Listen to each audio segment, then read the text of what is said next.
Chapitre 7. Le château des Poulfinques de Brigitte Copin. Le premier couteau se planta dans le bois, au ras de son genou gauche. Thomas, qui ne l'attendait pas si tôt, n'eut pas le temps d'avoir peur. Il entendit l'assistance, groupée autour de la table, exprimer son soulagement. Hormis ses soupirs, ses murmures qui marquaient la première victoire de l'homme au couteau, le silence dans la salle était total. Après avoir joué tout à l'heure des airs trépidants qui donnaient envie de danser, le musicien glissait délicatement l'archet sur les cordes, et le son qu'il tirait de son instrument ressemblait à une plainte douce. Un son trépidant ou un air trépidant, c'est un air très rythmé. L'archet, c'est l'espèce de bâton qu'on fait glisser sur les cordes d'un instrument de musique.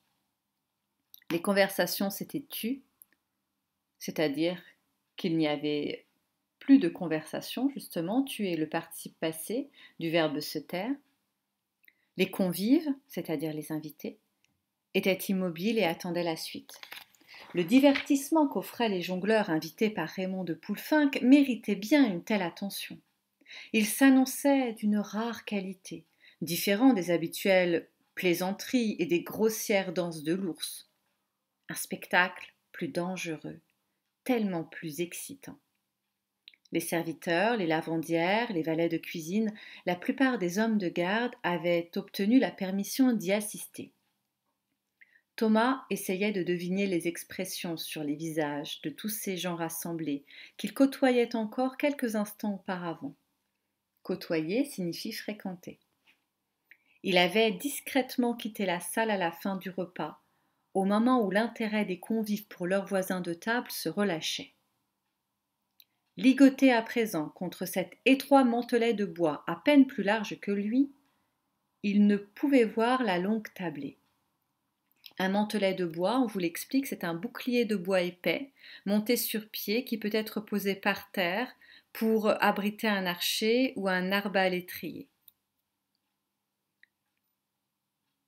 Le lanceur de couteau lui avait noué un bandeau sur les yeux, et c'était mieux ainsi, car jamais il n'aurait pu supporter de voir l'homme lever le bras et viser l'espace si restreint entre son corps et le bord du panneau de bois.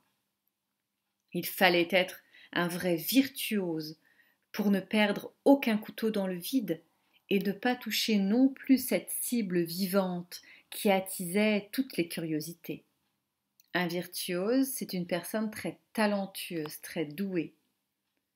L'intérêt des spectateurs aurait été moindre s'ils avaient eu devant eux un cochon ou un agneau promis au sacrifice. Mais un homme qui risque la mort, qui dépend de l'adresse d'un autre, de son coup de poignet, de sa volonté, voilà qui fait délicieusement frémir. Frémir signifie trembler, frissonner, ici à cause de la peur et du suspense. Thomas avait le loisir de penser à tout cela en attendant le prochain couteau. Et le jongleur en mettait du temps. Il affûtait la lame peut-être, vérifiait le tranchant avec le doigt, ou mieux encore, du bout de la langue. Affûter signifie aiguiser. Rendre un couteau plus tranchant, plus pointu. À moins que son partenaire n'ait préparé quelques mimiques et drôleries. Des mimiques, ce sont des grimaces. Oui, la salle applaudissait. L'intermède s'achevait. Attention. L'intermède, c'est une pause, souvent une pause musicale. Le deuxième couteau vint se ficher au-dessus de son genou droit, si près de la cuisse qu'il pinça la chose de laine. L'homme visait au plus serré. Peut-être préférait-il saigner sa victime plutôt que de perdre la face en lançant un couteau à l'extérieur. Cependant, la moindre défaillance lui vaudrait la mort.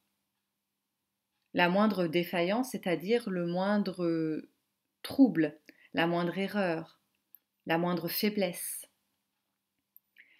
Savait-il qu'il jouait avec le Fils du Seigneur ? Certes non, puisque Thomas n'avait pas montré son visage. Et personne ne le savait, hormis Baudouin et Adeline qui avaient juré de ne rien dévoiler, qui avaient toutes les raisons de se taire. Qui aurait reconnu Thomas, la tête enfermée dans une cagoule serrée d'où ne dépassaient ni cheveux ni oreilles? Personne au château ne pouvait imaginer l'héritier des Poussinques ligoté ainsi de son propre gré. De son propre gré, c'est-à-dire de sa propre volonté. Oui, lui qui s'était cru le maître des lieux et qui, en réalité, ne dirigeait rien du tout, avait accepté, par bravade, par désespoir, de risquer sa vie dans un petit spectacle de jonglerie. Par bravade, c'est-à-dire pour braver quelqu'un, pour le défier, pour montrer son courage, montrer sa bravoure. Frère Géraud, s'il était là, en hurlerait de colère contre la folie des hommes et l'orgueil des chevaliers.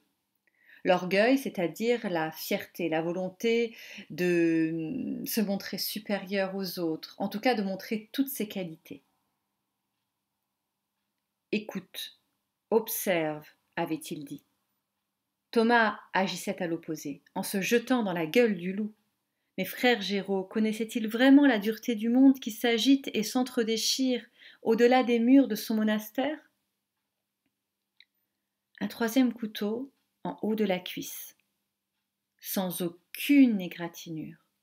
La tension de la salle était extrême. Après les soupirs qui détendaient les poitrines, fusaient des murmures d'admiration, des cris d'encouragement. Il faisait chaud. Thomas transpirait.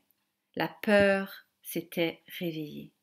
Toute la nuit, sans fermer l'œil un instant, il avait pourtant essayé de l'apprivoiser, de lui parler tout bas, de l'apaiser. Il y avait réussi à peu près, et priait Dieu avec ferveur qu'elle ne se réveille pas trop vite. Avec ferveur, c'est-à-dire avec beaucoup d'enthousiasme, d'engouement. Tant d'efforts pour un si maigre résultat. Où Dieu se cachait-il? La peur était déjà revenue et montait le long de son corps en même temps que cette étrange cage aux lames d'acier qui l'enserrait de plus en plus. Les couteaux atteindraient bientôt sa poitrine. Il était certain que le dernier se planterait au milieu de son front, dans une étoile de sang. Un petit soleil rouge à offrir à sa mère en guise d'adieu pour les jours de tristesse à venir. Elle, qui ne l'aimait guère, qui ne le voyait pas, qui pleurait en silence son fils aîné, Aubin le preux, Aubin le sage. Saurait-elle recevoir ce dernier message? Thomas se sentait étouffé, son cœur s'emballait, les cordes le serraient trop étroitement. Et s'il criait, s'il appelait sa mère ou son oncle? Le cauchemar s'arrêterait bien sûr, mais jamais il ne pourrait obtenir une quelconque estime de la part des hommes de garde, des écuyers, du monde des chevaliers tout entier. Une estime, c'est-à-dire du respect. Donc vous constatez ici que nous sommes plongés dans les pensées du personnage principal, c'est-à-dire de Thomas. C'est ce que l'on appelle, dans un langage littéraire, un monologue intérieur. Ici, le personnage se parle à lui-même. Ce chemin, hors du monastère, était semé de dangers, et il en avait rajouté. À présent, il ne se sentait plus la force de continuer. « Ne t'agite pas comme ça !» chuchota soudain une voix menue derrière le mantelet de bois. « Si tu bouges, tu es mort !» Le quatrième couteau lui frôla la hanche. Il se mit à trembler sans pouvoir réprimer ce mouvement qui pourtant accentuait le danger. Le piège de fer se refermait inexorablement. Inexorablement, c'est-à-dire quoi que l'on fasse. Il était certain qu'il n'en sortirait pas vivant. « Attends !» fit la voix fluette. Il attendit. La salle ne tarda pas à applaudir. La petite voix fine devait appartenir à une jeune fille, danseuse ou acrobate, la compagne du jongleur. Il fut soulagé quand elle revint. « Maintenant, écoute-moi bien, de toutes tes forces et ne pense à rien d'autre. Ne fais ni oui ni non, juste ce que je te dis.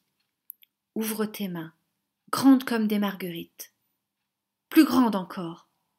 Allonge les pétales. Thomas tendit les mains, écarta les doigts le plus possible. À présent, ne bouge plus. La salle hurla. Les gens debout applaudissaient, clamaient leur extase. Leur extase, dans ce cas, c'est l'enthousiasme, l'admiration ici. Le jongleur avait lancé 2 couteaux à la fois, qui avaient parfaitement atteint leur but, entre le pouce et l'index de chaque main. « Bravo !» fit la petite voix. « Tu lui diras bravo à lui aussi » balbutia Thomas. Elle rit. Le plus difficile restait à faire, il le savait bien. Il appela tout bas, afin que la petite voix ne le laisse pas seul. « Ne respire plus !» dit-elle tout à coup. Il obéit, mais ne put retenir un sursaut lorsque le couteau se ficha contre sa poitrine, éraflant la peau malgré l'épaisseur de la laine.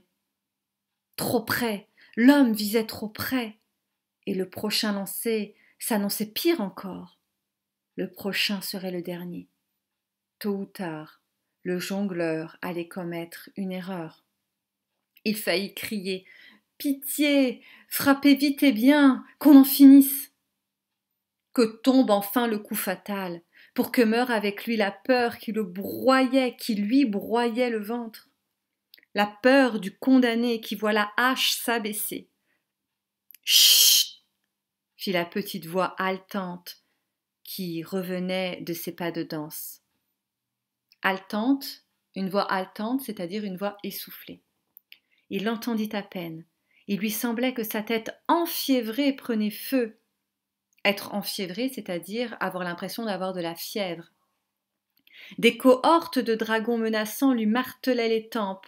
Des cohortes, c'est-à-dire des groupes.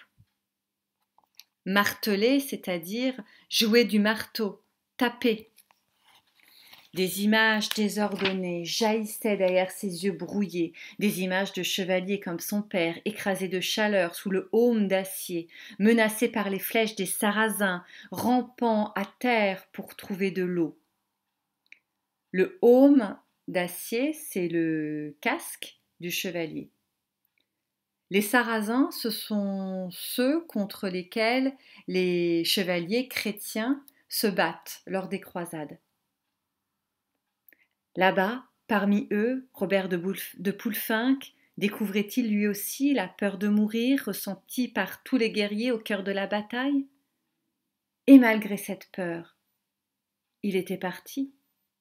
Thomas aurait-il un jour autant de courage? Il sentit vibrer les 2 couteaux suivants, qui se plantèrent, l'un au-dessus de son épaule, l'autre au ras de son oreille. Mais le bruit sec des pointes de métal entamant le bois si près de sa tête ne lui fit aucun effet. Il ne ressentait plus rien. Hébété, épuisé, il attendait le dernier lancer. Hébété, c'est-à-dire complètement égaré. Il ne sait plus où il est, il ne sait plus où il en est. Il est tout à fait hagard, perdu. Il recommençait à espérer. Il implorait Dieu de soutenir encore une fois la main du jongleur, de lui donner force et adresse pour ce 9e coup. Il frémit tout de même en entendant ses cheveux crisser lorsque le dernier couteau se ficha au sommet de son crâne. Dans la salle, il y eut comme un grondement. Ils criaient tous et applaudissaient en même temps, bousculaient les bancs, hurlaient des bravos. Lui restait là, aveugle, attaché, pantelant. Les bras pantelants, c'est-à-dire les bras qui tombent le long du corps. Il était vivant.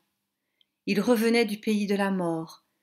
Il était plus fort que le chien de la nuit et la sorcière réunie, plus fort que la peur. Il avait hâte de les regarder en face, tous ceux qui criaient leur joie sauvage, d'embrasser l'homme à la main d'or qui lui avait laissé la vie. Il attendit. L'assistance n'en finissait pas d'acclamer le jongleur et sa compagne. « Je vais dénouer tes liens, » dit enfin la petite voix près de lui. Il se laissa faire. Et puis ton bandeau. Non, non, pas toi. Regarde comme tes mains tremblent. Agenouille-toi, c'est un peu haut. Thomas sourit. C'était bien la première fois qu'on le trouvait trop grand. Agenouillé, il dut s'asseoir sur ses talons, tant ses jambes étaient faibles. Les petites mains s'acharnaient sur le nœud du tissu derrière sa tête. Le bandeau tomba. Ce qu'il vit en premier, ce fut une paire de bottines rouges. Les siennes, ou plutôt celles qu'il avait données à une petite pauvresse au monastère. Incapable de comprendre comment elles étaient revenues jusqu'à lui, il leva les yeux et découvrit au-dessus des bottes un diablotin hardi, vêtu de la même couleur. Un diablotin, c'est-à-dire un petit diable. Il reconnut les yeux sombres, le petit profil aigu de la fillette rencontrée là-bas. Hardi, c'est-à-dire n'avoir peur de rien. Merci, balbutia-t-il. Tu m'as sauvé. Oh non, pas moi. C'est mon frère qui s'est très bien visé. Ton frère? Oui, mon frère, Lucas, le champion du couteau. C'est lui qui le dit. Thomas eut comme un éblouissement. Il se retourna. Le balafré! Le balafré saluait la salle qui trépignait et applaudissait, lançait des fleurs, des bourses pleines. Il les attrapait au vol et les renvoyait au diablotin rouge, revenu virevolter et cabrioler autour de lui. Thomas restait agenouillé, écrasé par la surprise. L'homme au couteau, si génialement adroit, n'était autre que le balafré, ce voleur, ce bandit qu'il détestait. Il fut pris d'un rire énorme qui nettoyait la peur, dénouait son ventre et ses épaules. Un rire à se pisser dessus, aurait dit le musicien. Il ne pouvait s'arrêter. Il hoquetait. Hoqueter, c'est-à-dire avoir le hoquet, notamment quand on est pris d'un fou rire. On le regardait avec étonnement. Tant pis. Celui qu'il croyait être son ennemi venait de lui sauver la vie. Ici, dans ce château où planaient d'étranges dangers, le balafré était devenu son allié. Tous les deux, sans se reconnaître, venaient de remporter ensemble une grande victoire. Et maintenant, s'écria le diablotin, il faut aussi féliciter. À deux mains, elle ôta lentement la cagoule qui retenait les cheveux de Thomas et l'aida à se relever. Il la laissa faire. Appuyé sur elle, il marcha vers la table. Il ne voyait rien, ses yeux se brouillaient. Il y eut un cri terrible. Thomas! Repris aussitôt par l'ensemble de la tablée. Thomas de Poulfinck! Sa mère était debout, hagarde. Elle renversait le siège, basculait les serviteurs, s'approchait de lui. Hagarde, c'est-à-dire tout à fait perdue. Il ne savait comment la recevoir et continuait de s'appuyer sur le petit diable à ses côtés. Elle posa les mains sur ses épaules. Elle était à peine plus grande que lui. Thomas, mon enfant, qu'as-tu fait là? Dieu merci, tu es vivant. Nous avons besoin de toi ici, dans cette maison. Aujourd'hui, demain. Elle ne criait pas, ne reprochait rien. Elle pleurait. Il glissa la tête contre son épaule, et elle referma ses bras sur lui. Ils restèrent un moment enlacés. À table, il y eut quelques reniflements, des chuchotements attendris. Quand il eut la force de se redresser, il put enfin les regarder tous. L'oncle Raymond était blême. Blême, c'est-à-dire très pâle.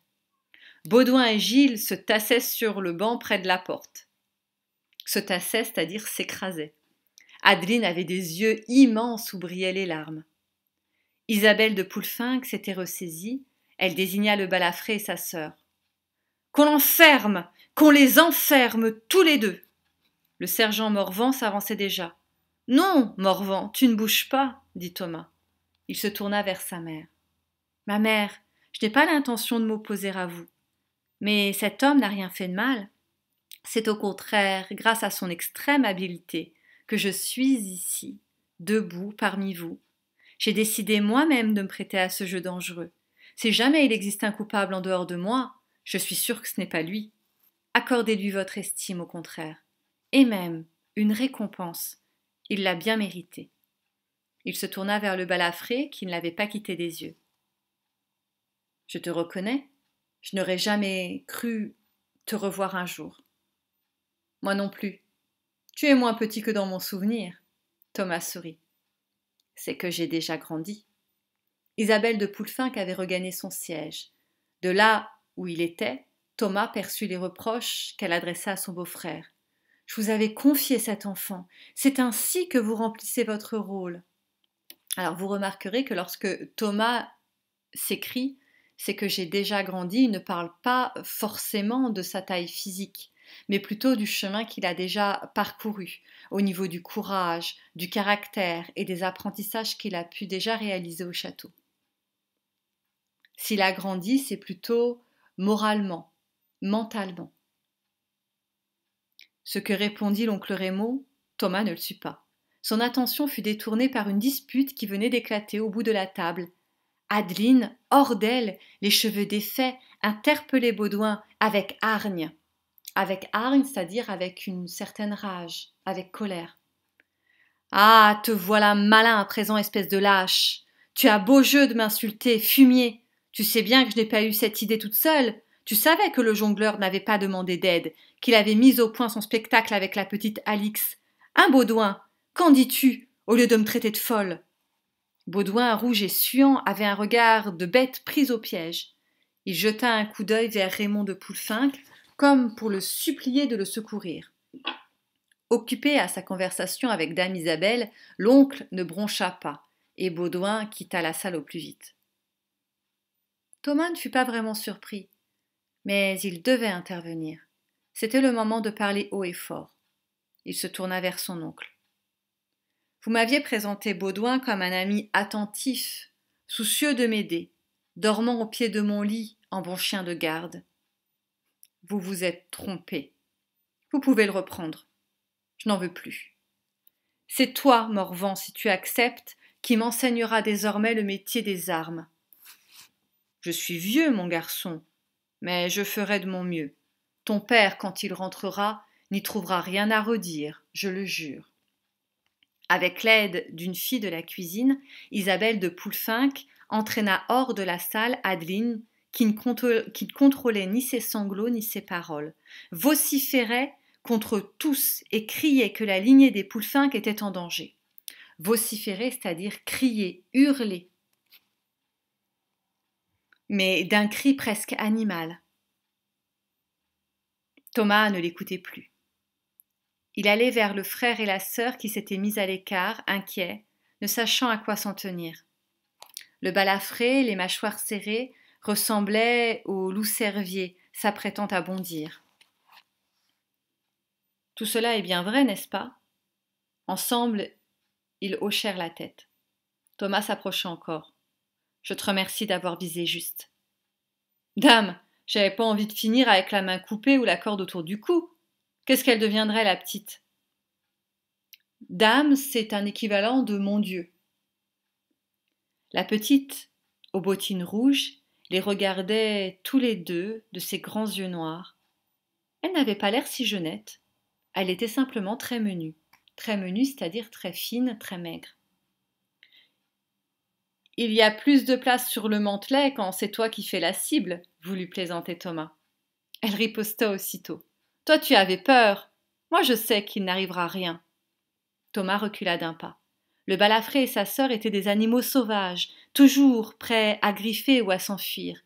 Ils devaient rester à la lisière de leur domaine pour ne pas les effaroucher. À la lisière, c'est-à-dire au bord. Effaroucher, c'est faire peur à quelqu'un. « Et maintenant, buvons, dansons, » dit-il en se retournant vers la salle. « Toi, musicien, chante-nous ce que tu voudras, ou bien vous, mon oncle. » Mais l'oncle Raymond avait quitté la table. Thomas haussa les épaules. Pour ce soir au moins, plus rien n'avait d'importance. Il s'assit sur le banc au milieu des autres, but d'un trait la chopine qu'on lui tendait, posa ses coudes sur la table, y fit glisser sa tête et s'endormit. Donc une chopine, c'est une espèce de tasse. Dans les rêves entremêlés qui surgirent bientôt, apparaissaient tour à tour des crocs de chiens, des dents d'acier, des bêtes bondissantes et des biches blessées, des petits soleils flamboyants et des marguerites lancées en plein ciel. Il dormait, la tête dans ses bras, tandis que les autres autour de la table buvaient et dansaient, parlaient de lui et ne se moquaient plus. Dans la chambre tout en haut du logis, où Morvan le déposa dans la nuit, la paillasse de Baudouin avait déjà été enlevée.